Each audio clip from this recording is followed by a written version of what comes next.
আকাশে ফেরেশতা এসে ঘোষণা করতে থাকে, ইয়া বাগিয়াল খায়রি আকবিল ওয়া ইয়া বাগিয়াশ শাররি আকসির, হে কল্যাণকামী আরো অগ্রসর হও, ওয়া ইয়া বাগিয়াশ শাররি আকসির, হে দুরাচারী তুমি নিবৃত হও, অপরাধী তুমি থামো, ন্যায় অন্বেষণকারী তুমি অগ্রসর হও। দেখেন রমাদান মুবারক শুরু হয়েছে, এরপরে আমাদের অবস্থা কি?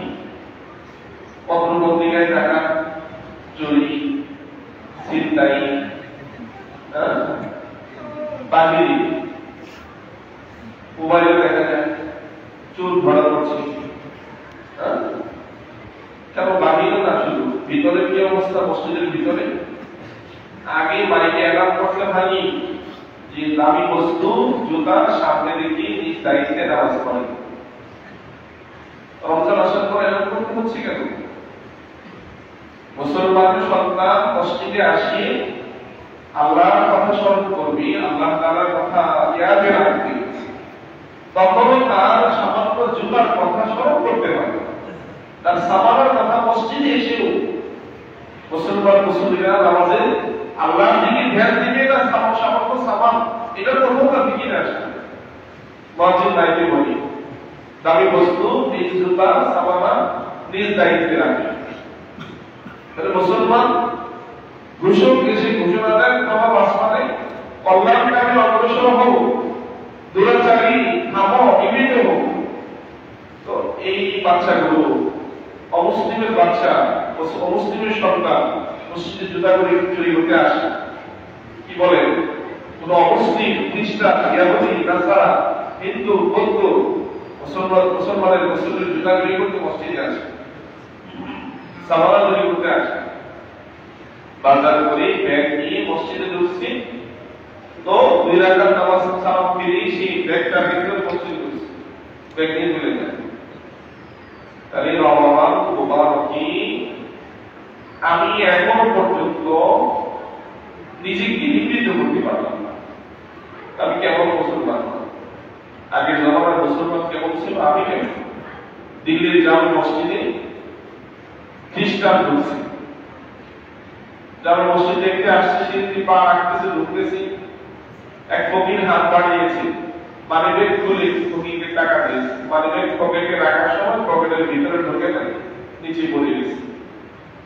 মসজিদের দরজায় মুসলিম ভিক্ষুক ভিক্ষা করতেছে, সাহেব তো মসজিদ, দিল্লি মসজিদ ঘুরে ঘুরে দেখতেছে। আরেক ফকির এই সাহেবের ইংরেজ খ্রিস্টানের মানিব্যাগ পেয়েছে, সে খুলে দেখে নেয়, রেখে দিয়েছে।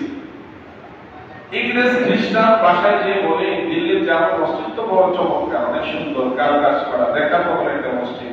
স্ত্রীকে বলতেছে, তুমি কি দেখবে? তুমি যখন দেখে আসছো, যারা পর্যটক ভ্রমণ স্পট তারা খুঁজি কোথায় সুন্দর জায়গা আছে, তো অমুসলিম খ্রিস্টান ইংরেজ চলো মসজিদ সুন্দর দেখে আসি। স্বামী স্ত্রী চলে আসছে দিল্লির জামে মসজিদ দেখতে, সিঁড়ি দিয়ে উঠতেছে, ওই ফকির দৌড়ে আসছে পিছনে। ইংরেজ ভাবছে আজকে হয়তো সে কিছু চাবে, নতুন মানে বেগায় হাত দিচ্ছে পকেটে টাকা দেওয়ার জন্য। ভিক্ষু বলতেছে, সাহেব একটু থামেন। সে নিজের পুটলার ভিতর থেকে মানিব্যাগটা বের করে সাহেবের হাতে দিয়ে বলতেছে, এটা আপনার মানিব্যাগ, গত জুমায় আপনি আমাকে টাকা দেওয়ার সময় পড়ে গিয়েছেন। ইংরেজ খ্রিস্টান বলতেছে, বাহ চমৎকার, তো তুমি এটা খরচ করোনি? বলে না, এটার ভিতরে তো অনেক টাকা পয়সা ছিল, তুমি ইচ্ছা করলে খরচ করতে পারতে। ভিক্ষুক, মুসলিম ভিক্ষুক বলতেছে, সাহেব এটার ভিতরে কি আছে আমি বলতে পারবো না, আমি এটা খুলেও দেখি। আল্লাহু আকবার, এটা আমি খুলেও দেখি এর ভিতরে কি আছে আমি বলতে পারবো না। আগেরকার ভিক্ষুক, রাস্তা ফকির, সে হাজার লক্ষ টাকা কি আছে না আছে মানুষ চাইলে যা দিত তাই দিত, তাছাড়া সে অন্য সম্পদের দিকে ভিক্ষুকও টাকা। আর একটা মুসলিম এসে মসজিদে আসে মুসলমানের সন্তান চুরি করতে, তো রমাদান মুবারক আমাকে কি থেকে নিবৃত্ত করলো? রমাদান মুবারক আমাকে গুনাহ থেকে কত মুক্তি রাখবে? চুরি ডাকাতি ছিনতাই কার সন্তান করতেছে? এখন যারা করতেছি এই সন্তানগুলোকে কি শিক্ষা দেওয়া হবে? আমি কি শিখালাম? বাবা মা অভিভাবক কি শিখালাম? 20 বছরের ছেলে, 15 বছরের ছেলে, 25-30 বছরের যুবক সে ছিনতাই চুরি মাদক এর সাথে সম্পৃক্ত হলো কি করে? আমি কোথায় তাকে বড় করলাম? কি শিখালাম তাকে? মা বাবার জন্য জবাবদিহি করতে হবে। এই মাস ছিল নিজেকে বিলিয়ে দেওয়ার মাস, নিজের হালাল উপার্জন থেকে খরচ করার মাস, চুরি করার মাস না। নাউযুবিল্লাহ মিন যালিক। লজ্জায় ঘৃণায় যখন ওয়াজিব সাহেব এই এলাকা দেয়, প্রতিবার আমি লজ্জায় আমার মাথা মতো হয়ে যায়। মুসলমানের মসজিদে ইবাদতগাহে এলান করতে হয় যে নিজ নিজ সামানা দায়িত্বে রাখে, দাবি বস্তু সামনে রাখে, লজ্জায় মাথা মতো হয়। মসজিদে ইবাদতের জায়গায়, আল্লাহর নিয়ামত জায়গায় এই এলান করতে হয় মুসলমানদের কাছে। শতাধিক আফসোস এই মুসলিম জাতির জন্য। অথচ এই মাসটা আসছে বিলানোর জন্য। হাদিস শরীফে আসছে রাসূল করিম সাল্লাল্লাহু আলাইহি ওয়াসাল্লাম অধিক পরিমাণে মাসে বিলি করতেন, নিজের সম্পদ দান করতেন। হাদিসে আসছে ওয়াকানা আজওয়াদান নাস, পয়গম্বর অধিক পরিমাণে দান করতেন। মানুষের মধ্যে সবচেয়ে বড় দানশীল ছিলেন পয়গম্বর। হাদিসে আসছে ওয়াকানা আজওয়াদান নাস, পয়গম্বর ছিলেন মানুষের মধ্যে সবচেয়ে বড় দানশীল। ওয়াকানা আজওয়াদা ফি রমাদান, আর রমাদান মুবারকে পয়গম্বর অধিক পরিমাণে দান করতেন।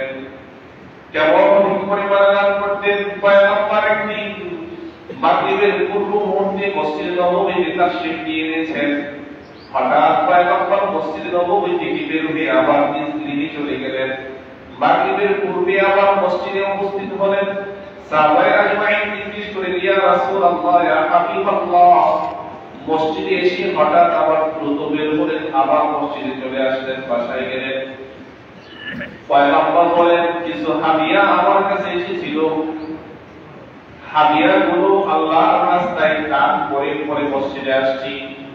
সারাদিন পয়গম্বরের কাছে যা কিছু জমা হতো সন্ধ্যার পূর্বে পয়গম্বর সব দান করে দিতেন। এরপরে মাগরিব মসজিদে উপস্থিত হতেন। এই জন্যই পয়গম্বরের ব্যাপারে বলা হয়েছে ওয়াকানা আজওয়াদান নাস, পয়গম্বর মানুষের মধ্যে সবচেয়ে বড় দানশীল ছিলেন। ওয়াকানা আজওয়াদা ফি রমাদান, রমজানে পয়গম্বর সবচেয়ে বেশি দান করতেন। এই জন্য মুআজ্জাজ হাজির রমজান বিলানোর মাস, রমজান দিয়ে দেওয়ার মাস। নিজের কাছে যা আছে এর থেকে উত্তমটা দেওয়া। আল্লাহ কোরআনে বলছেন, ইয়া আইয়ুহাল্লাযীনা আমানু, হে মুমিন দল, আনফিকু খরচ করো, মিন তাইয়্যিবাত, উত্তম যা কিছু, মা কাসাবতুম, তোমরা কামাই করো, পবিত্র উত্তম হালাল উপার্জন থেকে তুমি ব্যয় করো, খরচ করো। রমজান খরচ করার মাস, রমাদান ইবাদতে অগ্রগামী হওয়ার মাস, গুনাহ থেকে বাঁচার মাস। রাসূল বলেন, লাইসা সিয়াম, রোজা নয়, কাল আকলি ওয়াশ শুরবি, খানা পিনা থেকে বিরত থাকার নাম শুধু রোজাই নয়। ইন্নামাস সিয়াম, রোজা হলো আল্লাহকে ভালোবাসি, অনর্থক কথা এবং গুনাহের কাজ থেকে বিরত থাকার নাম হলো রোজা। অনর্থক কথা, গুনাহের কাজ থেকে বিরত থাকার নাম হচ্ছে রোজা, শুধু উপবাস থাকার নাম রোজা না। রাসূল করিম সাল্লাল্লাহু আলাইহি ওয়াসাল্লাম রমাদান মুবারকে এত পরিমাণে ইবাদত করতেন, পা ফুলে যেত, সারাদিন রোজা রাখতেন, সারা রাত নামাজ পড়তেন। বিশেষ করে রমাদান সাহাবায়ে আজমাইন চেষ্টা করতেন রাসূলের সাথে সারাদিন রোজা রেখে অধিক পরিমাণে রাতে ইবাদত করার জন্য। তখন রাসূল সাহাবায়ে আজমাইনকে থামাতেন, বলতেন, লাস্তু কাহাইআতিকুম, আমি তো তোমাদের মতো না, ইন্নী আবিতু ইনদা রাব্বি, আমি আমার রবের কাছে রাত যাপন করি। ইউসকিনি ওয়া ইউতঈমুনি, তিনি আমাকে খাওয়ান পান করান। তোমরা আমার মতো সারাদিন রোজা রেখে সারা রাত ইবাদত করতে পারবে না। তোমাদের ইবাদতের পদ্ধতি কি হবে? আল্লাহ কোরআনে সূরা মুজাম্মিল বলেছেন, ইয়া আইয়ুহাল মুজাম্মিল কুমিল লাইলা ইল্লা কালিলা নিসফাহু আও ইনকুস মিনহু কালিলা আও জিদ আলাইহি ওয়া রাত্তিলিল কুরআনা তারতিলা। আল্লাহ কোরআনে পয়গম্বরকে ডেকে বলেছেন, ইয়া আইয়ুহাল মুজাম্মিল, হে চাদর আবৃত, কম্বল আবৃত, খুব দ্বারা আল্লাইলা রাতি ইল্লা কালিলা, কিছু অংশ ছাড়া, কিছু অংশ ছাড়া রাতে দাঁড়া। অর্থাৎ রাতকে ভাগ করলে 4 ভাগের 1 ভাগ 2 ভাগ 3 ভাগ দাঁড়া, কিছু অংশ ছাড়া রাতে দাঁড়িয়ে নামাজ পড়ে।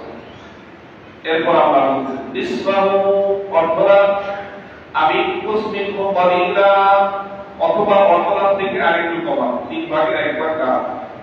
প্রথমে বলেছেন 4 ভাগের 1 ভাগ হয়তো আপনি ঘুমান, বাকিটা দাঁড়িয়ে নামাজ পড়েন। এরপর বলে নিসফাহু, রাতের অর্ধরাত আপনি দাঁড়ান, আমি কুসমিন কালিলা, অথবা অর্ধরাত থেকে কিছু কমায় না, আরো কিছু কম সময় দাঁড়ান। আও জিদ আলাইহি, অথবা 3 ভাগের 1 ভাগের চেয়ে আরেকটু বাড়িয়ে আপনি ইবাদত করেন না। এরপর আল্লাহ বলেন ওয়াতিল কুরআনা তারতিলা, কুরআন তারতিলের সাথে পড়ুন। রমাদান মুবারক কুরআন নামাজে দাঁড়িয়ে দাঁড়িয়ে তারতিলের সাথে পড়ুন। রাসূল করিম সাল্লাল্লাহু আলাইহি ওয়াসাল্লাম সারাদিন রোজা রেখে রাতে অনেক লম্বা সময় ইবাদতে কাটাতেন। সাহাবায়ে আজমাইন চেষ্টা করতেন। আল্লাহ তাআলা আমাদেরকে অসংখ্য আয়াতে এই রাতে সাহরির সময় ইবাদতের কথা বলেছেন। আল্লাহ বলেন ওয়াবিল আসহারি হুম ইস্তাগফিরুন, ওয়াবিল আসহার, সাহরির সময় মুমিনরা ইস্তাগফিরুন, আল্লাহ তাআলার কাছে ক্ষমা চায়। ওয়াল মুস্তাগফিরিনা বিল আসহার, আয়াতে আল্লাহ বলেন ওয়াল মুস্তাগফিরিনা বিল আসহার, সাহরির সময় ক্ষমা প্রার্থীরা ক্ষমা প্রার্থনা করে।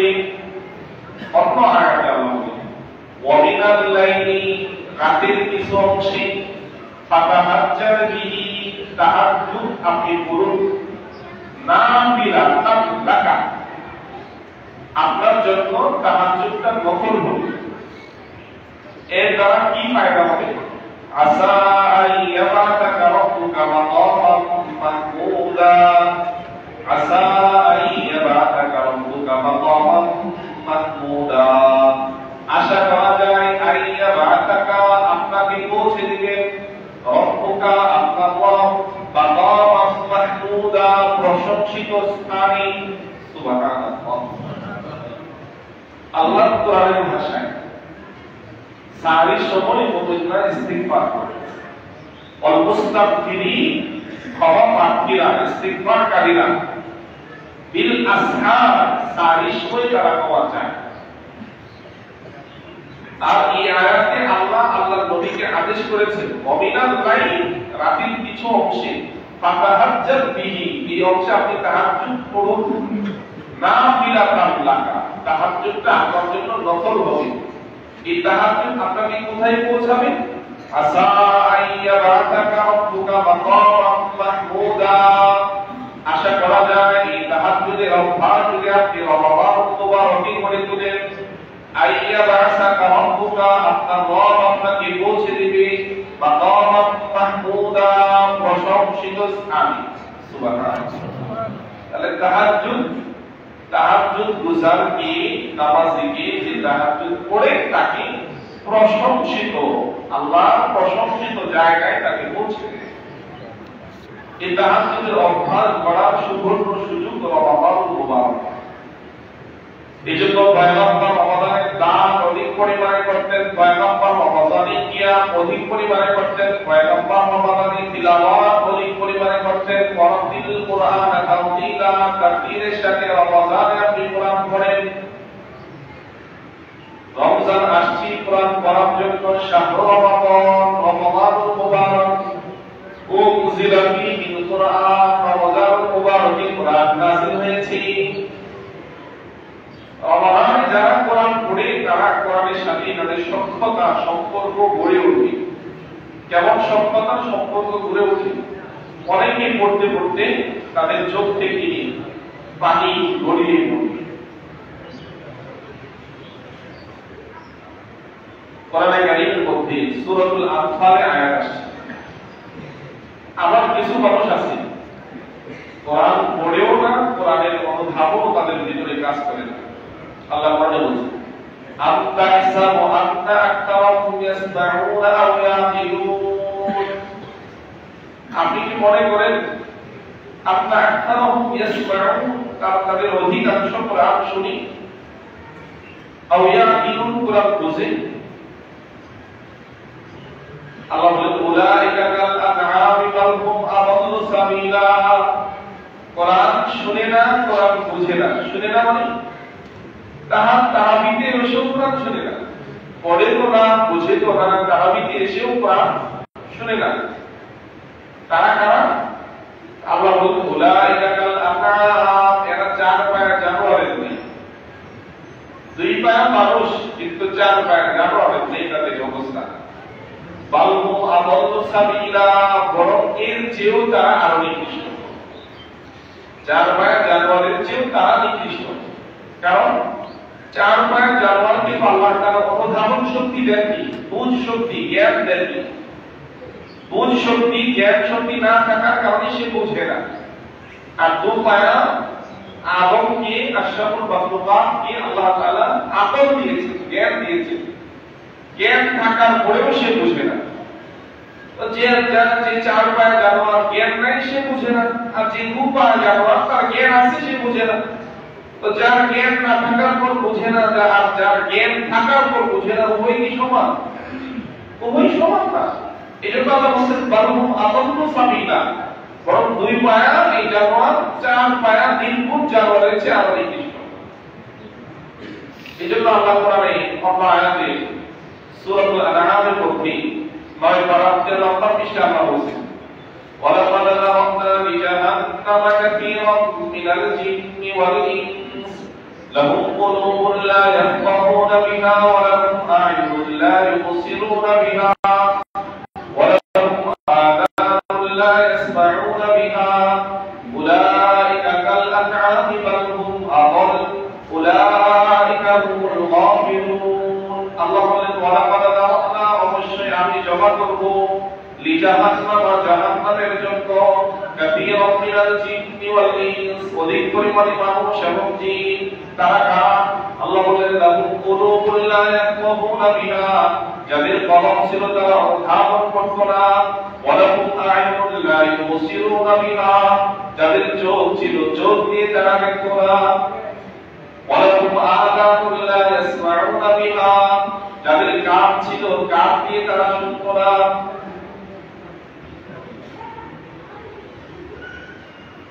চোখ ছিল দেখতো না, কান ছিল শুনতো না, কলম ছিল অনুধাবন করতো না। তাদের উদাহরণটা হলো উলাইকা কাল আনআম, এরা চার পায়ের জানোয়ারের নেই, বাল হুম আদাল, বরং এরা এই মানুষগুলো চার পায়ের জানোয়ারের চেয়ে আরো নিকৃষ্ট। কোরআন শুনে না, পড়ে না, বুঝে না, শুনেও না। আর যারা কোরআন পড়ে অনেক সময় বুঝে চোখে পানি আসে, অনেক সময় না বুঝেও কোরআনের আবেগে ঈমান বেড়ে তাদের চোখ দিয়ে পানি চলে আসে।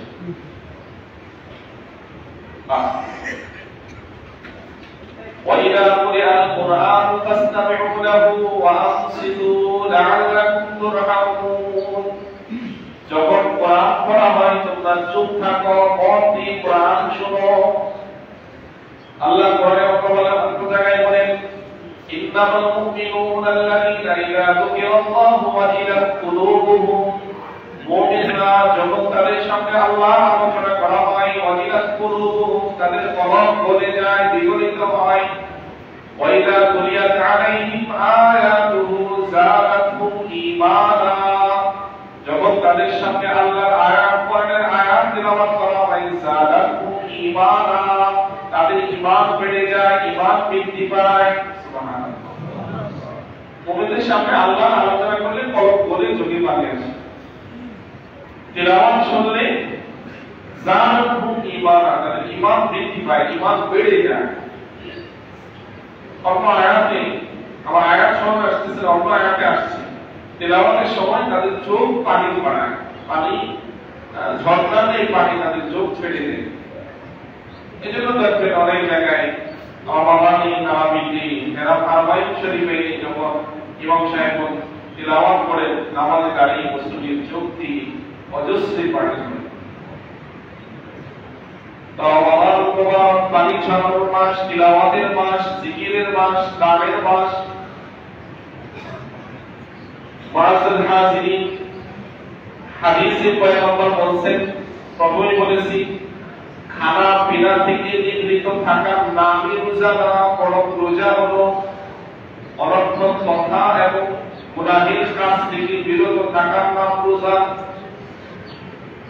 রমাদান মুবারকের সম্মানে আল্লাহ তাআলা শয়তানকে শৃঙ্খলাবদ্ধ করে সমুদ্রে নিক্ষেপ করেছেন। রমাদান মুবারকের সম্মানে আল্লাহ তাআলা জান্নাতকে সুসজ্জিত করছেন। রমাদান মুবারকের সম্মানে আল্লাহ তাআলা জাহান্নামের দরজা বন্ধ করেছেন। রমাদান মুবারকের সম্মান আল্লাহ তাআলা, নবী বলেন, রোজাদারের মুখের দুর্গন্ধ আল্লাহ তাআলার কাছে বেশবা আন্তরের চেয়েও আরো প্রিয়। সুবহানাল্লাহ। আর আসতে পড়ে সুবহানাল্লাহ। বেশবা আন্তরের চেয়ে রোজাদারের মুখের ক্ষুধার দুর্গন্ধ, দাঁতের দুর্গন্ধ না, পেটের দুর্গন্ধ।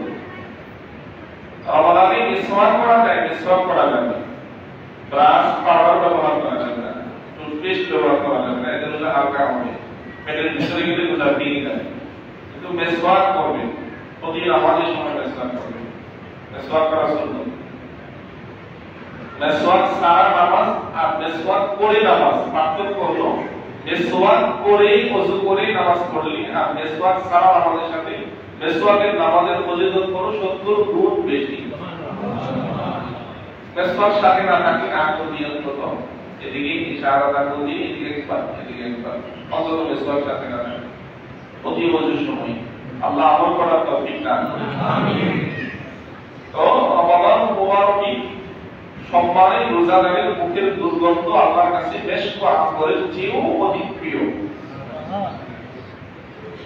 রোজা আল্লাহর জন্য আল্লাহর হাবিব বলেছেন হাদিসে কুদসি, যে হাদিস আল্লাহ সরাসরি নিজে বলেন রাসূলের কাছে, as-সাওমু লি ওয়া আনা আজজি বিহি, রোজা আমার জন্য আর আমি নিজেই এর প্রতিদান দেব। অন্য বর্ণনায় আসছে ওয়া আনা উজজা বিহি, আমি আল্লাহ নিজেই রোজাদারের জন্য আমি প্রতিদান দিয়ে যাব, আমি নিজেই রোজাদারের প্রতিদান হয়ে যাব।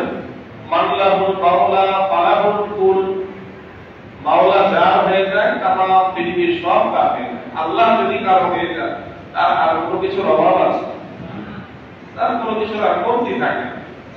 এই জন্য রোজার প্রতিদান হলো সরাসরি আল্লাহ নিজে দিবেন। এক হাদিসে তো রাসূল বলেছেন, আসিয়ামু জুন্নাতুন মা লাম ইউখলিকাহা, রোজা হলো ঢাল স্বরূপ, যতক্ষণ না রোজাদার এই ঢালকে বিদীর্ণ না করে, ছিদ্র না করে, না ভাঙে, জাহান্নাম থেকে বাঁচানোর জন্য রোজার ঢাল হয়ে যায়। যতক্ষণ না রোজাদার এই ঢালকে না ভাঙে, ঢাল ভাঙে কিভাবে? সাহাবায়ে আকরাম জিজ্ঞেস করলেন, ইয়া রাসূলুল্লাহ, ইয়া হাবিবাল্লাহ, এই রোজার ঢালটা ভাঙে কি? পয়গম্বর বললেন, বিল কাদিমি আও আবিল গীবাতি, মিথ্যা বলার দ্বারা অথবা গীবত করার দ্বারা এই ঢালটা ভেঙে যায়। এই জন্য রোজাদার রোজা রাখবে, তার পেটের রোজা হলো না খেয়ে থাকা, তার জবানের রোজা হলো মিথ্যা গীবত, অন্যায় না বলা। রোজাদারের পেটের রোজা হলো পানাহার থেকে বিরত থাকা, কানের রোজা হলো হারাম না শোনা। রোজাদারের পেটের রোজা হলো পানাহার থেকে বিরত থাকা, চোখের রোজা হলো হারাম না দেখা। এজন্য চোখ কান সব কিছু আল্লাহ তাআলার কাছে জবাব দিবে।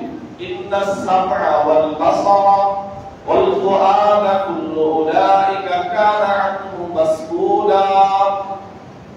ইন্না সামআ নিশ্চয়ই শ্রবণ যন্ত্র কান, ওয়াল বাসারা চোখ, ওয়াল ফুআদ কলব, কুল্লু উলাইকা কানা আনহু মাসউলা, প্রত্যেককেই তার দুনিয়ার আমল সম্পর্কে জিজ্ঞেস করা হবে।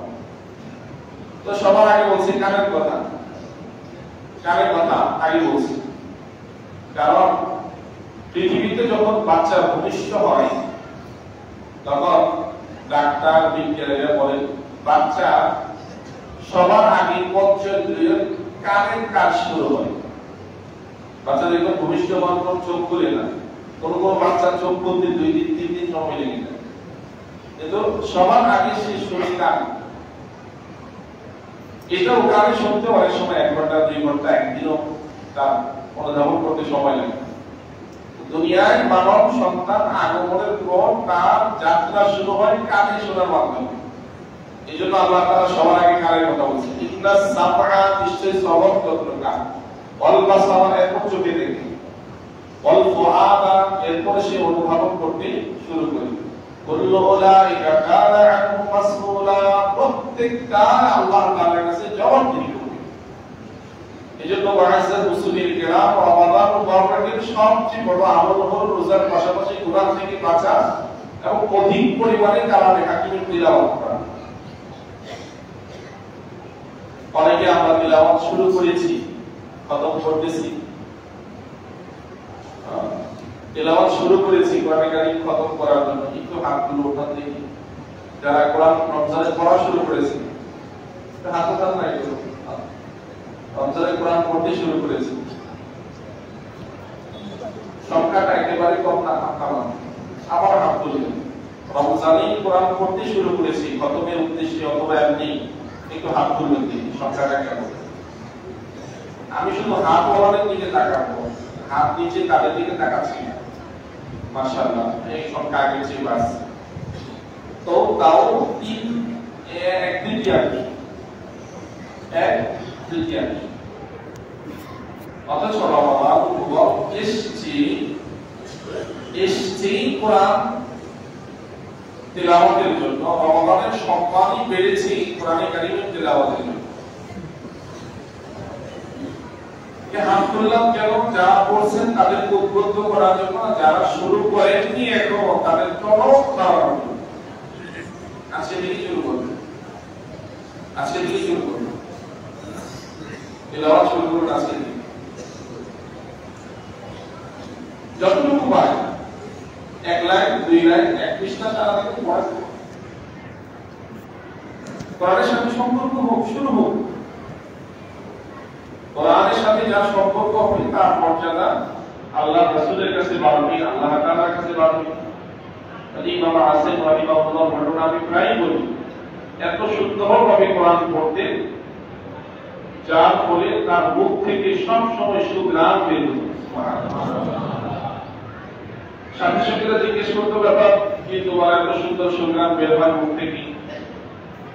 তুমি কোন আতর ব্যবহার করো, কোন ব্র্যান্ডের কোন পারফিউমস তুমি ইউজ করো?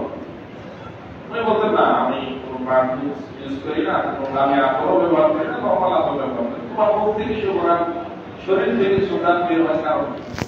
উনি বললেন, আমি একদিন স্বপ্নে দেখি মদিনাওয়ালা নবী রাসূল আরবি সাল্লাল্লাহু আলাইহি ওয়াসাল্লাম স্বপ্ন যুগে আমাকে সাক্ষাৎ দিয়ে বলতেছেন, আসেন তুমি এত সুন্দর ভাবে কোরআন পড়ো আর এত অধিক পরিমাণে কোরআন পড়ো, আমার মনে চাই তোমার ঠোঁটে আমি একটা চুমু খাই। তখন রাসূল স্বপ্নে যুগে আমার ঠোঁটে চুমু খেয়েছেন। ঘুম থেকে জাগার পর যখনই আমি কথা বলি, যখনই আমি কোরআন পড়ি, যখনই আমি হাঁটি, এটা আমার কোনো কারামত না, কোরআন তিলাওয়াতের কারণে রাসূল মহব্বত করে আমাকে চুম্বন করেছেন। রাসূলের পবিত্র পুষ্প মোবারকের সুঘ্রাণই আমার জবান দিকে ছড়াতে থাকে। সুবহানাল্লাহ।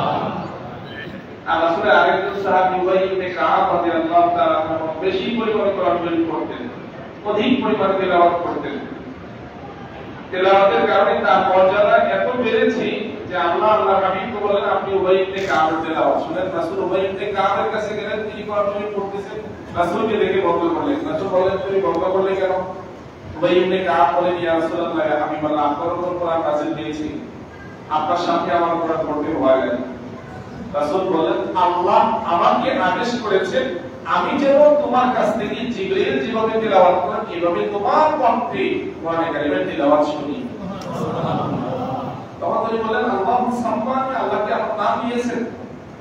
রাসূল বলেন, আল্লাহু সাম্মাকা, আল্লাহ তোমার নাম দিয়ে বলছেন আমি যেন উবাই ইবনে কাবের কাছ থেকে কোরআনে কারীমের তেলাওয়াত শুনি। তাহলে একজন তেলাওয়াত বেশি করার কারণে রাসূল তার ঠোঁটে চুমু খেলেন, আরেকজন তেলাওয়াত বেশি করার কারণে, মধুর কণ্ঠে করার কারণে রাসূলকে আল্লাহ বলেন আপনি তার কাছ থেকে তেলাওয়াত শুনেন। হয়তো রমজানে তেলাওয়াত করবেন, না হয় শুনবেন, আর যাদের উভয়টা তৌফিক হয় আমরা তেলাওয়াত করব আবার তারাবিতে শুনবো। আল্লাহ আমাদের তৌফিক দান করুন, সুবহানাল্লাহ। রমাদানে গুনাহ থেকে বাঁচার তৌফিক দান করুন, রমাদানে অধিক পরিমাণে কালামে হাকিমের তেলাওয়াতের তৌফিক দান করুন। প্রকাশ্যে গুনাহে লিপ্ত হওয়া এটা ফাসিকদের কাজ। যারা হোটেলের পর্দা লাগাইছে, চাষগুলোর পর্দা লাগাইছে, নিজের বউয়ের পর্দা করেন না, মেয়ের পর্দা করেন না, দোকানের পর্দা করাইতেছে, পর্দা লাগিয়ে যারা দিনের বেলা প্রকাশ্যে গুনাহে লিপ্ত তাদেরকে বলা হয় ফাসিক। এই প্রকাশ্যে গুনাহ থেকে আমরা বাঁচার তৌফিক দান করুন। আমিন। যারা আমরা সুন্নাত পড়তে পারি তারা